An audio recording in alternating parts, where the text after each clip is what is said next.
orangnya juga nggak apa ya, dia gampang open gitu loh, jadi untuk aku masuk sebagai dia itu juga nggak susah. Aku juga sama ibu juga. Aku udah terbiasa manggil ibu, jadi sampai sekarang aku manggil ibu. Terus aku juga kebantu banget ngebangun emosinya sama ibu Reva. Jadi kayak aku ngeliat ibu aja udah bisa nangis gitu.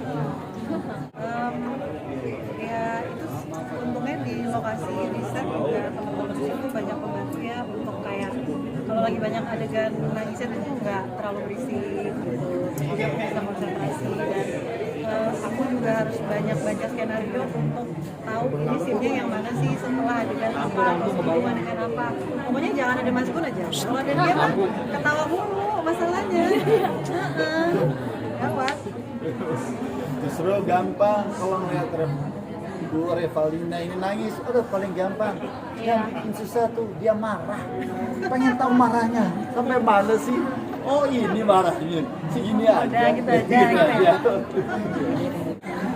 Saya beda tipis Mbak, jangan. Sama sekali nggak ada kesulitan sih, karena Kak Gunawan sih kakak. Boleh dipanggil kakak. Nggak mau dipanggil om. Enggak, Kak Gunawan tuh benar-benar welcome dari pertama kali kita reading aja kita berdua, dan aku nggak pernah ngerasa kayak ada gap atau merasa kayak aku lebih lama nih di dunia entertainment tuh. Aku nggak dapat vibes itu sama sekali dari Kak Gunawan. Jadi dari awal tuh udah sangat welcome, udah sangat open untuk bikin chemistry sama aku. Kita banyak juga di script tuh kita banyak coret-coret mana nyamannya buat kita, mana bagusnya buat karakter kita, dan banyak bercanda sih. Kak Gunawan ini suka buat bercanda, jadi kita tuh fun juga, nggak ngerasa canggung atau kayak takut salah ngapa-ngapain gitu. Kayak fun banget sih. Ya ada referensinya. Kebetulan Pak Robert memberikan referensi, bahkan memanggil dokter. Dan bahkan saya juga ada paman saya dokter. Saya menanyakan gejala-gejala stroke seperti apa sih akibatnya dan bagaimana gitu. Terutama fisik ya.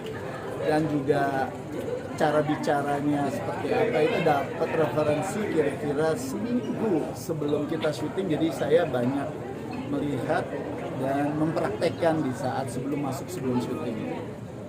Ada hal yang paling sulit kalau untuk menjadi orang stroke tuh apa sih? Waduh, ngomongnya ya. Itu capek ternyata ya, memang capek ya. Karena itu saraf kan.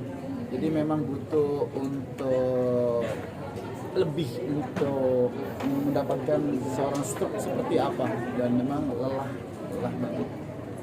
Iya, ya itu balik lagi ya, kalau ngelihat karakter Sarah tuh kayaknya susah untuk diterima nggak sih? Apalagi kita sebagai perempuan ya, oh bisa sih gitu. Tapi ya itu dia, kita nggak pernah tahu apa yang ada dalam isi hati masing-masing gitu kan. Jadi makanya kalau aku sih pesannya jangan pernah ngejudge orang sih, karena memang kita benar-benar nggak tahu sampai kita ada di posisi itu, kita bisa melakukan itu gitu ya. Jadi benar-benar emang Sarah nih luar biasa banget, artinya seluas samudra, makanya dia bisa menerima mantan suami dan juga istri barunya.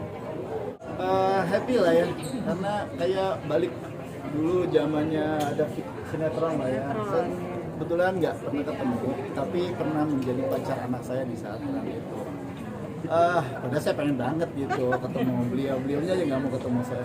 Alhamdulillah juga ketemu juga. Ya alhamdulillah kita punya memorinya ya berdua. Hanya tapi kita terus terang banyak komunikasi dengan Reva supaya ada klopnya di saat syuting. Seru sih, maksudnya ya jadi ingat zaman-zaman awal-awal sinetron ya Mas. Bener-bener kayak ya udah kita reunian gitu. Terus ya ternyata aku juga baru tahu Mas Gunawan tuh sekocak ini gitu loh. Kayaknya kan Imagine tuh selama ini kan kayak yang kayak berwibawa, padahal mah ya kan gimana Bocor. Mas? Bocor banget. Beda. Saya ngefans sama dia dulu. Insya Allah. Ya, insya Allah. Nggak kembali. Oh iya. Aku ngambil film ini benar-benar karena memang karakter Sarah ya. Karakter Sarah ini kan kuat banget di film ini gitu, dan aku sih penasaran gimana sih caranya dan ceritanya, backgroundnya kenapa bisa seorang perempuan bisa sekuat dan selemah ini dalam satu waktu gitu ya. Dan setelah aku menjalaninya kayak aduh aku banyak belajar banget dan ini sangat-sangat menginspirasi aku juga untuk menghadapi langkah ke depan, menghadapi kehidupan yang kadang-kadang di atas, kadang-kadang di bawah ya kan. Ya ada lucu-lucunya ya kan, ada sedih-sedihnya gitu dan makanya aku excited banget untuk film ini nanti tayang, mudah-mudahan juga penonton bisa menerima seperti kita gitu.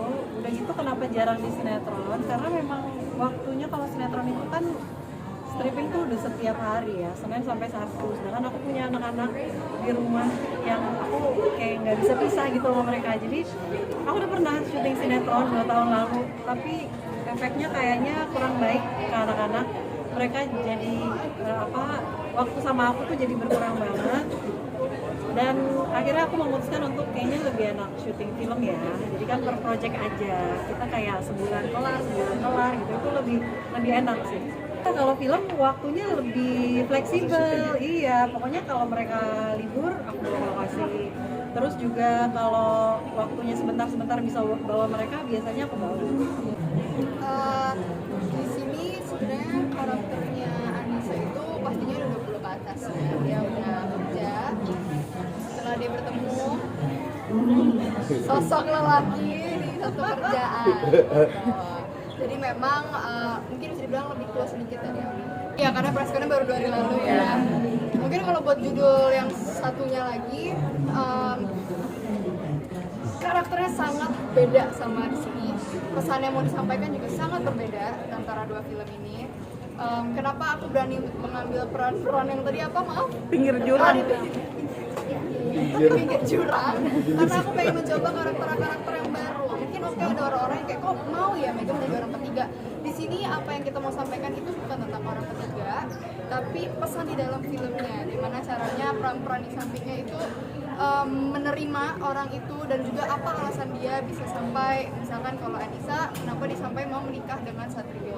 Di sini tuh banyak banget pesannya, tapi pastinya ceritanya sangat berbeda, karakternya sangat berbeda. Gitu sih.